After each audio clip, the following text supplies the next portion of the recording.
Since the season started, there were a lot of questions, obviously a whole bunch of transfers, new head coach, new quarterback, but that transfer portal, that's 2022 and 2023 in a nutshell. So have they really used that, Lincoln Riley and the Trojans, to their best advantage? Joshua, what do you say, man? Yeah, I mean, you get Caleb Williams in there, who is an absolute game wrecker. You guys are probably going to win the Heisman Trophy. Like, that's an impact transfer.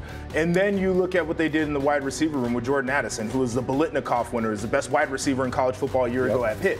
Those are two really impactful guys. So, yeah, I mean, Lincoln Riley has revamped this program. He's got the cachet of USC and what that can bring in terms of a program that is recognizable, a location that is desirable, and money, LA, bright lights, billboards for players that are balling out and winning potential Heisman. So he's got all of that to work with, but I think he's also laid out a game plan. Like, if you're a coach that gets hired and you're talking about a rebuild ain't got to take that long.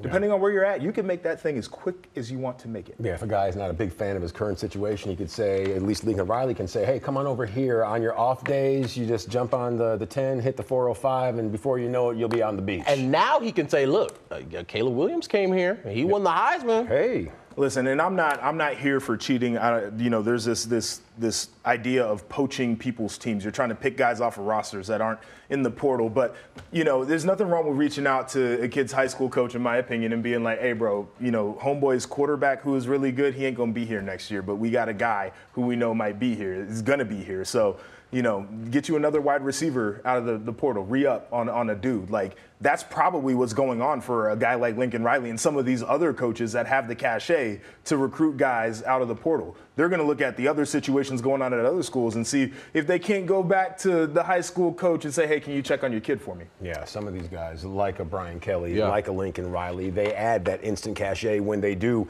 land at that destination. So is it all about the program right now, or do you think it's about the guy who's leading them into the next generation? It has to be the head coaches, right? We talk about the coaching carousel for the last week or so with some huge names changing programs. Friend of the show, Luke Fickell being one of them. But I don't think it's not just the name that comes with it, because you have to be a recruiter in terms of recruiting talent, but you also have to be an NIL recruiter, something that JP talks about a lot.